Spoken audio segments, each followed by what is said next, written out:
Good afternoon, everyone. Welcome back. I'll give you a brief update. We worked through the night last night. The rain wasn't enough to slow us down, and so we were able to do some paving last night on both the north and southbound lanes. In fact, we got down 10 inches of the base asphalt, and that sets us up today to continue the asphalt paving with the final two courses. We will do those. In fact, one's happening right now behind me. So the asphalt paving will continue today.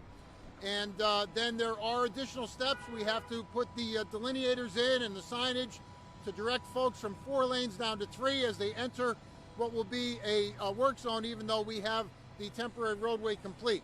I want to highlight the real desire I have for folks to pay attention to the need to be safe in the work zone in the new construction on our new roadway. We're going to have a 45-mile-an-hour speed limit. We're going to have 3 11-foot lanes, but there will be no shoulders in that area. So we really need folks to, I know everybody's in a hurry to get where they need to go, but please take it easy through the work zone. Please take it easy through the new facility that we constructed, and let's all continue the good work that we've had over the last 2 weeks. The weather's been a wild card for us, and so today, in an effort to make sure that we don't have problems with the weather, and because we want to wash the road because of all of the debris on the roadway from the construction, I traded on my friendship with Ricky Durst from the Pocono Raceway, and Pocono was kind enough to send down what I describe in their world of NASCAR as a track dryer. It's essentially a jet engine mounted on a Chevy Silverado, and so I'm going to ask Ricky to come forward and just talk about Pocono's willingness to be here in Philly with us today. Ricky Durst. Thank you very much, Secretary Carroll. It's really an honor to be here today. Pocono Raceway is thrilled to answer the call that went out yesterday from Secretary Carroll on behalf of the Shapiro administration. We're a little bit north of here up in the Pocono Mountains, but we're very proud Pennsylvania partners, very proud Pennsylvania business people. So to be able to play a very small part in this is humbling, it's exciting.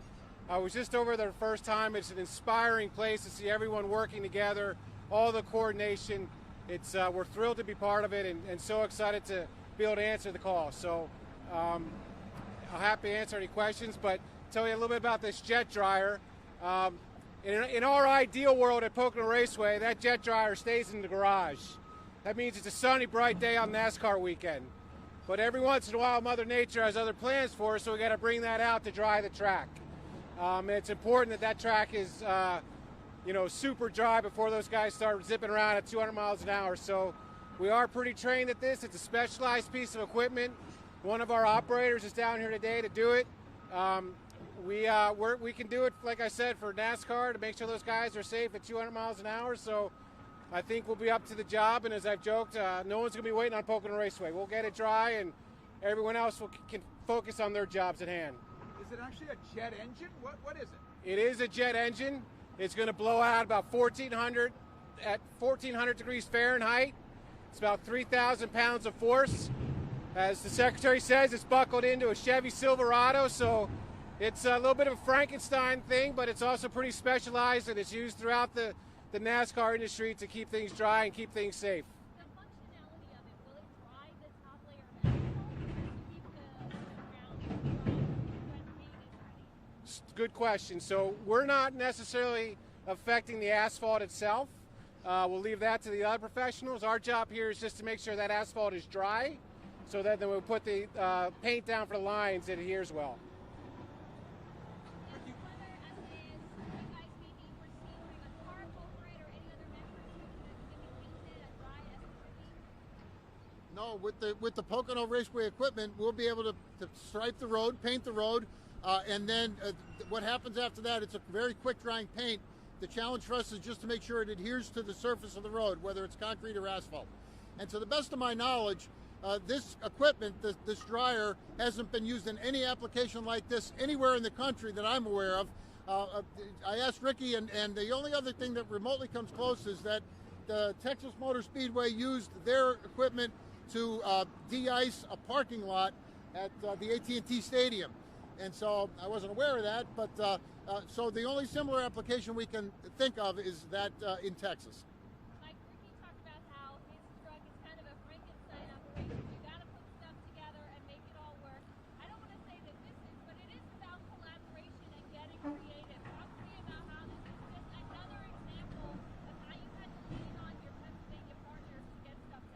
Well, it's so true, and this is emblematic of the way we've approached this. We, PennDOT, have approached this challenge, and our partners in the city. We wanted to think outside the box. We wanted to make sure that we employed every strategy we could think of to try and get 95 open in both directions. And so the use of the dryer from the Pocono Raceway is really just one example. The recycled glass aggregate another, the willingness of the building trades folks to work 24/7.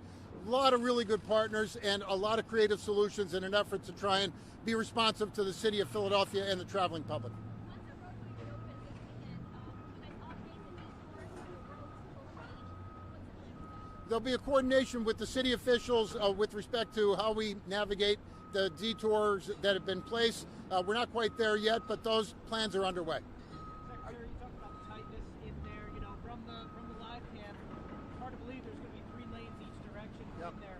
Can you just go over that a little bit again for me? Sure. So we're going to go from 4 lanes down to 3. That was the capacity that we could construct in an effort to try and make sure we can build the structures that I described at earlier conferences, the 2 new bridges on the outside. So it'll go from 4 lanes down to 3. We're going to lower the speed limit to 45 miles an hour. We'd ask folks to be extra careful and so that we can all continue not to have to use these detours as we go forward. How wide are these lanes? The lanes are 11 feet wide. A traditional lane is 12 feet, but it is very common in work zones to have an 11-foot wide lane, not just in Pennsylvania, but in other states. So granted, it's a little more narrow than normal, but you know, no shoulders. And so for that small section of the roadway, no shoulders and 45 miles an hour. And you're confident, you know, it's a big shipping corridor, you're going to have trucks go through there, cars and everything, you're confident in that? Yep. No, like I said, there's 11-foot lanes in a lot of other places, not just in Philadelphia, but in neighboring counties and neighboring states. It's not ideal, but it's the best that we can do, and it does provide a safe traveling option for the motoring public. How far back will you begin to funnel 4 lanes to 3? About a mile back. And there'll be delineators and there'll be metal barriers that will make sure that people can do that safely. And so it's very specific engineering that goes into that decision. That's not Mike Carroll's decision. Those are trained professional engineers that decide that. And so about a mile back, Jeff. Do you expect a heavier state police presence as this thing operates, since they're narrowing down and you've got 11-foot lanes? Well, a couple things. We've made sure while the interstate was closed that all the lights are functioning. In fact, the collapsed bridge severed the electricity for some of the lights. So we've taken the opportunity while the road was closed to repair all the lights and to make sure that we had the shoulders cleaned up as much as we could. So the reality is we've taken every step possible to try and make that transition from 4 lanes down to 3 as safe as possible. So not when you will open this thing, but when will you have the work, not when you open it, but when will you have the work completed on that, do you think? I'm not sure. The installation of the metal barriers it requires some time-consuming effort. Again, the weather. There's some attachments to the concrete pave that would have to be done with those metal barriers. I will continue to say, as I have said all along, we're working as fast as possible, and I think the steps that we've taken today prove that. But you think the weekend's there? The weekend's still good? I share the governor's optimism about the weekend. 2 questions.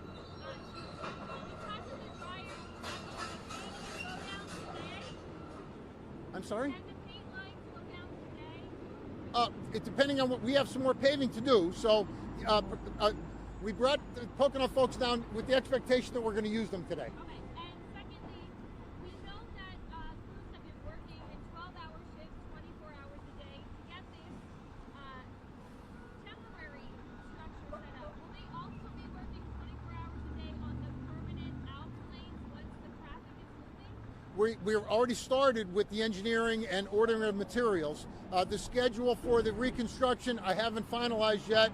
Not trying to be coy, just don't know yet. I don't want to have folks standing around. Obviously, we can't really do a whole lot until we get the beams in from central Pennsylvania.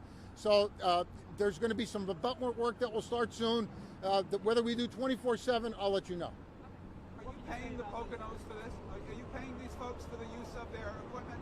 We're going to work that out, Jeff. I haven't gotten that far yet. I know this, that I don't expect people to work for free. And the reality is that, PennDOT and the Commonwealth and our Federal Highway Administration partners, in an effort to open this road, will satisfy whatever concern financially Pocono has.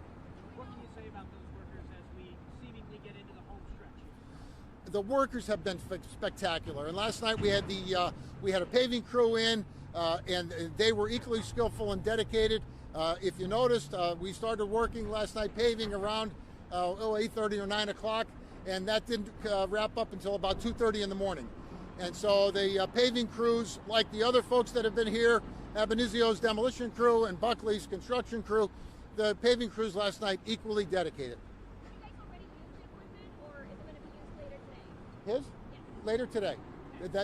The painting, the striping of the road occurs after the final layer of asphalt is installed, and it cools enough that we are able to get on top of it.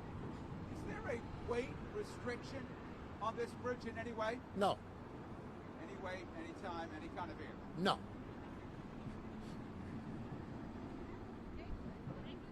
Okay. Thanks a lot. Thanks, Ricky. Ricky, what's your title there? At the Senior Director of Marketing, Pocono Raceway.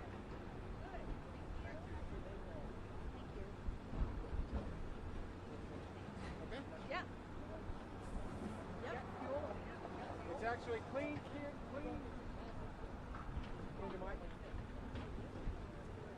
It actually runs on clean, clear kerosene.